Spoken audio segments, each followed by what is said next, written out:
Auzubillahiminash-shaytanir-rajim. Bismillahir-rahmanir-rahim. Assalamu alaikum dear students.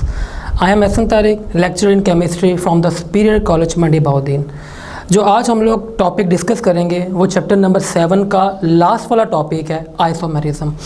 Basically isomerism हमारे पास अगर सबसे पहले डिफ़ाइन करें तो हमारे पास आइसोमेरिज्म केमिस्ट्री के अंदर एक ऐसा फिनोमिना होता है कि जिसके अंदर टू और मोर कंपाउंड एक जैसे मॉलिक्यूलर फार्मूला में होते हैं लेकिन उनका स्ट्रक्चरल फार्मूला डिफरेंट होता है। लाइक अगर मैं कहता हूँ कि मेरे पास एग्जांपल तो ब्यूटेन है, तो ब्यूटेन का जो मॉलिक्यूलर फार्मूला होता है वो C4H10 होगा। अब मॉलिक्यूलर फार्मूला कभी भी चेंज नहीं होता, लेकिन जो इसका स्ट्रक्चरल फार्मूला होता है वो दो स्ट्रक्चरल फार्मूले बन सकते हैं। अच्छा, what is structural formula?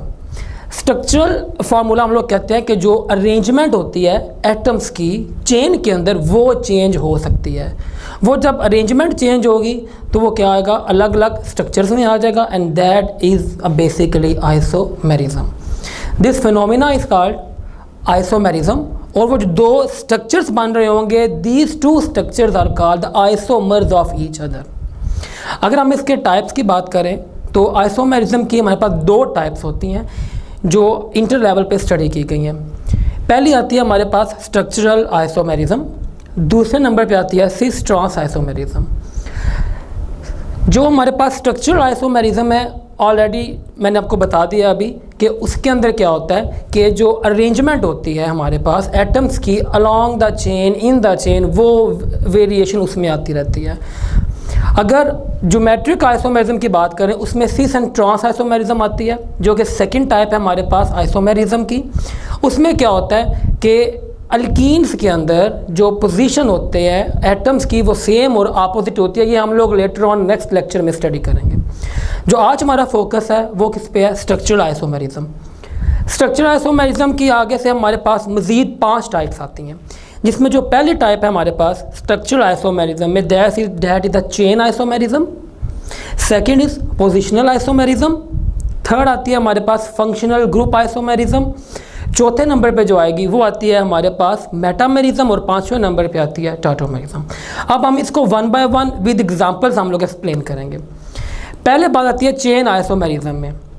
Chain isomerism में क्या होता है, हम लोग रीड स्टडी करते हैं नेचर ऑफ द चेन, कि अगर मेरे पास जो चेन की नेचर है हमारे पास उसमें चेंजिंग आ जाना। अगर मैं ब्यूटेन की एग्जांपल लेता हूँ तो मैं कहता हूँ ब्यूटेन हमारे पास C4H10 होता है, तो अगर वो स्ट्रेट लाइन में भी आ सकता है, मतलब सारे के सारे 4 कार्बन है वो स्ट्रेट लाइन में आ जाएंगे, that is called the n butane, normal butane. अगर वो स्ट्रेट लाइन में से एक जो कार्बन है, एक जो ग्रुप है वो उतर के चेन के नीचे या ऊपर कहीं पे भी एक ब्रांच बना ले, वो आइसोब्यूटेन हो जाएगा। अब यहाँ पे क्या है, ब्यूटेन हमारे पास मॉलिक्यूलर फार्मूला C4H10। अब ये 2 आइसोमर्स में आ रहा है, दिस इज आइसोमेरिज्म। पहले में क्या था, पहले चेन 4 की थी, दूसरी चेन कितनी आ गई, 3 की आ गई, जो चौथा था वो दूसरे के अंदर एज अ सब्स्टिट्यूएंट अलग ग्रुप अटैच हो गया। तो ये थी हमारे पास चेन आइसोमेरिज्म। अब हम बात करते हैं सेकेंड एग्जाम्पल की, लाइक पेंटेन।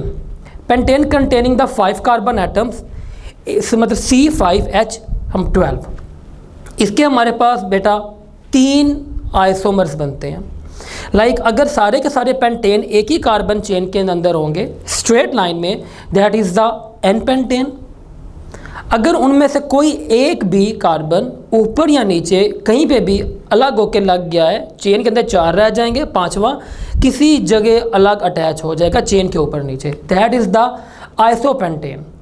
और अगर पेंटेन के अंदर एक दरमियान में कार्बन, बाकी चारों उसके साइडों पर लग जाए, 4 ब्रांचिंग निकाल के, एक दरमियान में, एक ऊपर नीचे, 2 साइड्स पे, 5 कार्बन पूरे, तो ये ऐसी कंडीशन क्या होती है, नियो पेंटेन।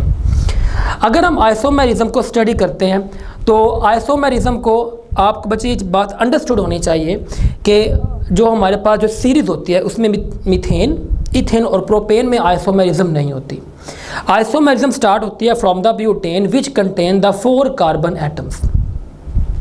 देन एक चीज़ अंडरस्टूड होनी चाहिए लाजमी आपको कि जैसे नंबर ऑफ कार्बन एटम्स बढ़ते जाएंगे, जैसे हम butane, pentane, hexane, heptane, octane and so on आगे चलते जाएंगे, नंबर ऑफ आइसोमर्स बढ़ते जाएंगे।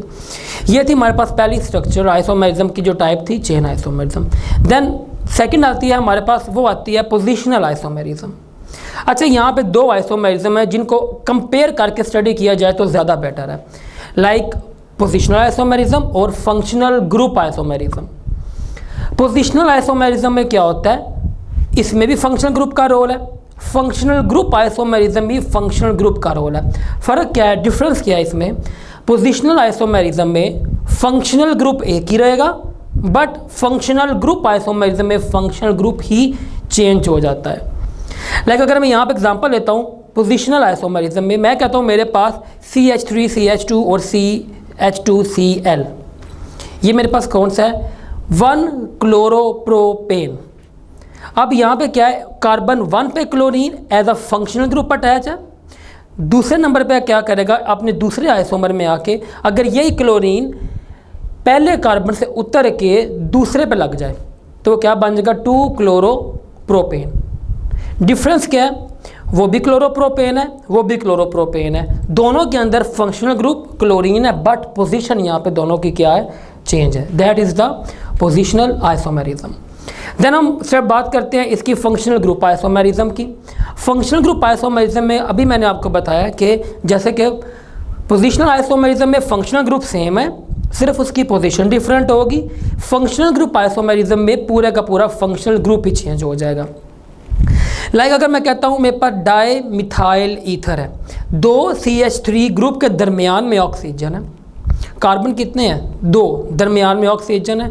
इसका दूसरा आइसोमर क्या होगा हमारे पास, इसका दूसरा आइसोमर ये होगा कि अगर मैं बात करता हूँ इथाइल अल्कोहल की, एथानॉल, इसके अंदर भी 2 कार्बन है, लेकिन एंड पे क्या अटैच हुआ हुआ है, OH। दोनों के अंदर अगर आप बेटा देखो, कार्बन कार्बन की तादाद 2 है, लेकिन फ़र्क इसमें है, पहले में ऑक्सीजन लगा हुआ है दरमियान में, और दूसरे वाले में जो फंक्शनल ग्रुप है वो OH है। Carbon same, but the nature जो चेंज, फंक्शनल ग्रुप की नेचर है वही चेंज हो रही है। एंड तो हमारे पास ये 3 टाइप एक्सप्लेन होगी जो मैंने कंपेयर करके बताई हैं।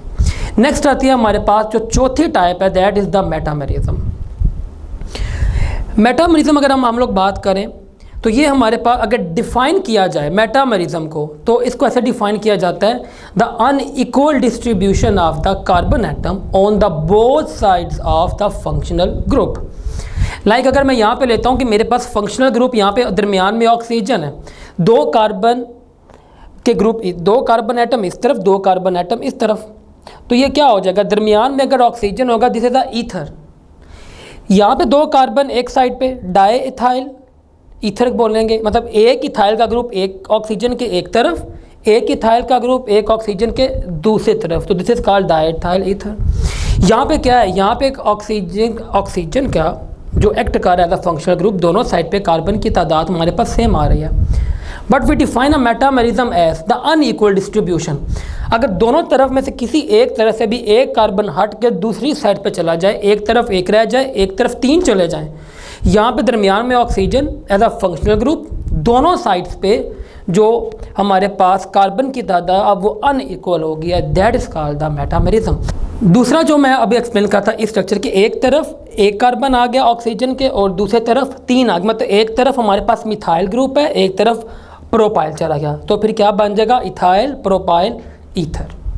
ये थी हमारे पास चौथी टाइप स्ट्रक्चरल आइसोमेरिज्म की। नेक्स्ट मूव करते हैं लास्ट के ऊपर, जो आती है टाटोमेरिज्म। टाटोमेरिज्म आप लोगों ने ऑलरेडी स्टडी किया होगा, इसका little bit concept 9th-10th class में, अमाइनो एसिड्स के अंदर जब उसका ज़्विट्रॉइन बनता है, हमने क्या देखा था कि अगर ये अमाइनो एसिड का हमारे पास फार्मूला, दरमियान में कार्बन होता है, एक तरफ COOH ग्रुप, एक तरफ अमाइनो ग्रुप, एक तरफ अल्काइल की कोई भी चेन आ सकती है, साथ एक चौथा बॉन्ड हाइड्रोजन के साथ होगा। अब इसको डिफाइन किस तरह करते हैं टाटोमेरिज्म को, the shifting of the proton, shift होता है प्रोटॉन एक जगह से दूसरी जगह। फॉर एग्जांपल अगर मेरे हाथ में कोई चीज़ इस तरफ पकड़ी हुई है, वो उसको मैं इधर से इस हाथ में ले लूँगा, तो दैट इज़ द टाटोमेरिज्म, कि एक जगह से दूसरी जगह पे आ रहा है within a same compound, this is tautomerism. COOH के अंदर से प्रोटॉन हाइड्रोजन उतरेगा, वो NH2 अमाइनो ग्रुप के पास चला जाएगा और COO नेगेटिव बन जाएगा आगे, और जो अमाइनो ग्रुप है वो NH3 पॉजिटिव बन जाएगा।